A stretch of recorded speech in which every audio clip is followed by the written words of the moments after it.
rakkina akkasiin dubartii rakkoo hamma kana keessa darbite argeen beeku. Dubartii baay'ee rakkoo keessa darbite maqaan samaanii hojii guyyaa jechuudha. Hojii guyyaa hojjettee hojii guyyaa isheen hojjettu sun immoo wanti irradha. Ijaarsa konistirakshinii warra mana ijaaran jira miti. Iddoo sana qansiraa hojjetti jechuudha. Hojii guyyaa hojjetti. Hintiniidhaan bakka maqaan samaaniidha. Simmintoo bukeessanii isa asii ol baasan egaa baarillaadhaan baatanii isa hojjetti dubartii taate jechuudha. Birrii sana immoo walitti qabattee dura isatti hin kennitu ture. Walitti qabattee obboleessa ishii jechuun immoo abbaadhaan haadhaan tokkodha. Haadhaan tokko ishee faana haadha ishee faana tokkodha. Abbaadhaan garuu garaagara isatti kekkennatti. Dhumarratti garuu waan inni ishee godhe waa'ee birrii dhowwachuu miti. Birrii kee kottu siin kenna jedhee mana kireeffatee jiraata. Manatti kottutti wayyaa koo naa miicci. Wayyaa koo erga naa miiccitee booda sii kenna jedhee. Nagaan isiniif haa ta'u kabajamtoota hordoftoota akkam jirtu nagaa keessanii ani baay'ee nagaa hoo galata waaqaa ta'u baga jiraattan baga har'a geessanii ajaa'iba isiniin jedha dhugaa baay'ee nama gaddisiisa. Deesseetti amma mucaan ishee waggaa 3dha. Waggaa 3 sorry ji'a 3 malee mucaa araasii ji'a 3dha. Mucaa ji'a 3 qabattee kan ishee miidiyaa irratti gadi baate. Durumayyuu jechuudha. Namni garuu namni akkamittiin dhala isaarra obboleettii isaa jaallata. Waan dubbadhu isinii galaara. Dhala isaarra obboleettii isaa akkamittiin ofitti aansa. Ammasin mucaa keessanirra obboleettii keessan yookaan obboleessa keessan ofitti aansitu. Hin aansamu bar hin danda'amu jechuun bakki isaa gargar. Obboleettiin keessa bakka obboleettii qabdi, bakka obbolaa bakka sana qabdi, mucaan keessa bakka qabdi. Akka waliigalaatti immoo mucaa ati deesserra eenyuyyuu sitti hin aanu. Kuni miiradha waan ta'eef. Amma akkasittiin jechuudha. Akkanatti obboleettiin kun jalqabumayyuu gaafa dhufte haadha ishee bira baadiyyaadha gara magaalaa dhufte. Adaadaa ishee bira jechuudha. Adaadaan ishee magaalaa Finfinnee kana keessa jiraatti. Ishee bira dhufte. Ishee biratti isheedhaa hojjetti. Bakka hojjettuma jedha. Garuu bira teessee haa barattudha. Hojjettuma taasiste. Keessa baatee bakka waan gootuuf midhaan mana kee hamaa dhumettiin. Ibimma biraatiin kun hin dhuma baay'isawee. Kaardiidhaan guutama. Ibsaan kun jechuudha. Gaafa dhume cillim jedhee hin dhaabbata. Kaardiin sun deemee iddoo warra guutanitti akkuma teelee jechuudha. Akkuma teelee guutattu achi geessamee guutame kaardiin sun dhufe qoxaaritti akkana yerootti gootu irraa fudhata jechuudha. Inni isa akkamitti fixxee akkamitti yeroo malee dhume jettee siqaa gootu. Humaa tokko keessa baatee fooliin kee faanatti xiraayetti. Adaadaa ishiitti bar adaadaadha. Fooliin kee natti xiraayee faayettiin tokko. Uffatni miicamee jettee mucaan kun uffanni miicamee akka carraa ta'e uffanni koof uffanni ishee yoo walitti aanee afame walitti aanee laal.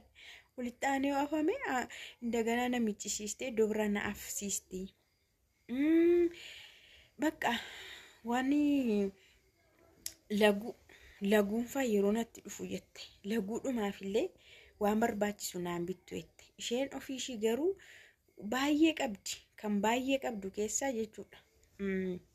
Kan isheen hin beekne yookaas hin beektu jedhee yaade aneette. Isa keessaa xinnoo butuu ta'e hin jiru paantii jechuudha.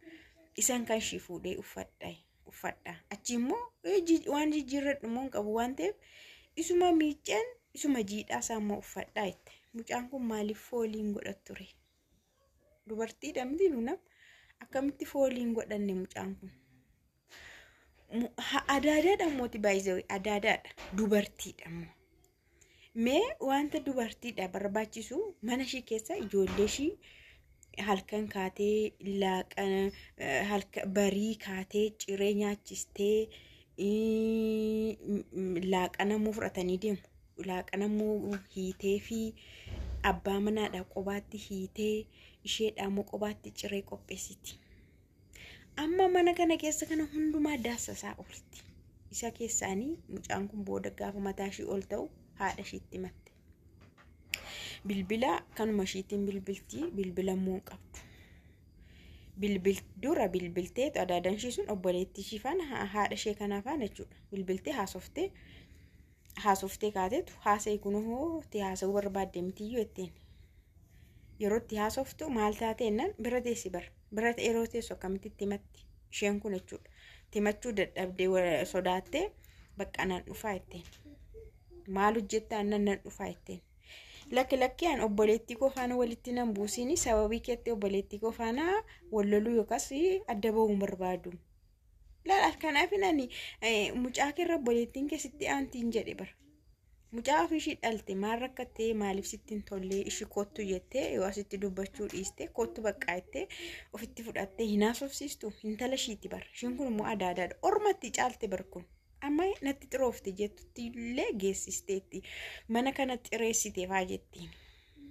Booda mucattiin kun baddee deemte booda. Hin badde mana sana baddeetu nama faana taatee galtee haadha ishii sana biratti. Booda waan hundumaa erga ageessee akka ishiin ishee gootus erga argite ofuma bira asuma taa'e jettee achi booda achi taa'uun hin taaneefi gara magaalaatti dhufte. Magaalaatti dhufte amma hojii guyyaa hojjechuu jalqabde. Hojii guyyaa kana immoo akkuma isiniin jedhe mana ijaarsa warra ijaaran dhagaa warra maal ol guuran gadi ashawaa bukeessanii ol maal kana hojjetti. Birriin achi argadhuuni amma dura aariin itti bahu jalqabeette. Duraan moodasiillee bitachuun naan bitamee beeku baay'ee rakkadha waan ta'eef isa paantii kana torbee lamaan birriyyoon kennamu isumaan bitaa itti. Isa booda haati obboleettiin hiriyaan haadha koo tokko jirti jette. Hiriyaan haadha koo tokko jirti na argiti. Birrii kee maaliif balleessitaa? Erga birrii sirriitti argata ta'eeti obboleessa kee biratti walitti hin qabattu iyyuu jettiin. Isheen amma akkanumatti isheedha yaaddee malee waan kun hundi itti dhufa jettee miti. Boodarra namichi sababa birrii sanaatiin obboleessi ishii faana ciisee ishee ulfeessattee yaadni isheen booda isheen dhuguma akka bakka irraa ishee haftu satti kennadhu jettee obboleessa ishiitti bara. Mee abbaadhaan tokkos ta'e haadhaanis tokko ta'e bolaa mamtiire. Booda obboleessi ishiis magaaluma kana keessa jira. Hojjettee hojii baay'ee hojii guyyaa warra hojjetan birrii sirriitti argatu baay'ee. Jaanotoo herreegame birrii isaanii baay'ee ta'aaf. Baay'ee ta'a jechuudha hojii guyyaa warra hojjetan kun. Isatti kennachuu jalqabde. Bakka yeroo isatti kennatti yeroo wayii haati ishii kun hin dhukkubsatte. Haadha ishiitiifis hin ergiti turte. Haadhuma ishiitiifis yeroo wayii haati ishii kun yeroo dhukkubsattu isa gaafatte. Birrii si biraa qaba miti naa kenni. Birrii si biraa qabu sana naa kenni jetteen. Yeroo sana maal jedhaa ishii siin kennadhe guyyaa tokko. Achi guyyaa lammataa immoo yeroo gaafattuuni ishii bakka dhaqitii mana dhaqitii uffata gosa mana jiru hundasaa naamichi birrii keessiin kennaa jedheen. Ishii jettee isheen dhugaa seetee dhufte. Mana isaa dhuftee gargalgalaa dhufte hojii dhaabeen dhufeettee dadhabeeras jettee asa booda isa dura dhufte. Isa dura mana isaa dhufte. Amma inni dhufutti jedheeni nan ciiseette waanuma ta'e wayii afadhee ciiseette mana uumanichu mana uum fakkaatu jette waan ta'e afadhee maciisee yeroo inni dhufu waan hirribuma keessa hin jira garuu dadhabee waan hin jiruuf ciisee man jirachumaan hafee rafeette. Booda halkan keessa namni dhufeetu bakka yeroo inni xuxuqu natti dhagahame hirriba keessaa ka'eette. Achi booda bakka naqabeera gadi naqabeera. Karaan isaa harkaa bahu hin jiru. Nama obboleessa kooti jette. Obboleessa kooti. Guyyaa sana na gudeede. Guyyaa sanaan ulfataate. Birrii ishii sin kennineefi maalis hin jenne mucattiin ulfataate. Achumarraa itoon beekamiin ulfi guddate. Amma mucaan ishii ji'a 3dha. Mucaa ji'a 3. Rakkina isheen keessan darbiin hin jiru. Bakka saayikolojiin ishii 0 ta'eera bara. Laal karaa sana adaadaan ishee waan isheen itti hojjechaa turte adaadaan ishee sun jechuudha. Darbee immoo obboleessi ishee mucaan haadha ishee immoo akka kanarratti hojjete. Isheen amma firumayyuu hin barbaaddu kana booda waan firadhamis waan obboleettiidhamis hin barbaaddu. Hammina akkamii hojjeta namni biyyeessus. Na rakkoo isheen keessa hin darbiin hin jiru. Mucaan ishee baay'ee nama azzansiisa. Interview sana irratti mucaan harmi koon qabu jette mucaa ji'a 3 waan nama dhibu mucaa ji'a 3tti bishaan xuuxxootti naqanitti qabu. dura jechuudha. Mucaan sun baay'ee rakkisee bakka hin aadas waan ta'e mucaan san hin aadatee hin qoqa ta'ee waan san normaalii miti hin beeku. Ijoolleen alma tokko nama rakkistee yookaan hin rafti miti yookaan harma qabattee zim jettee ciisti. Inni garuu hin aadatee hin qoqatee waan sagalee akkasii ageessisa. Bishaan xuuxxootti mucaan jeessa deekam bishaan dhugdii qoy. Akka dooktaroonni yeroo jedhan ikkoo ijoolleen bishaan dhuguu kan dandeessu bishaanis ta'e waanuma nyaata waanuma garaagaraa waan ijoolleen qaqammasuu jalqabdu iyyuu ji'a 6 boodadha. Normaal ji'a 6 booda. Isaan garuu daffaariidha. Xuuxxootti bishaan naqanii kennaniif. Booda mucaan sun baay'ee rakkisnaan addaan kutaniitu waraabbii sana addaan kutanii aannanii bitan ta'e beeku aannanii iddoo ta'e immoo fidanii xuuxxootti naqaniif mucaa sana. Argitan isheen rakkoo hamaa keessa akkana jirti. Kanarratti immoo mucaan immoo itti dabalame biyyeessus. Rakkoo baay'ee jira beektu shamarran keenya irratti jechuudha. Amma baay'een gaddanii garuu dhugaa.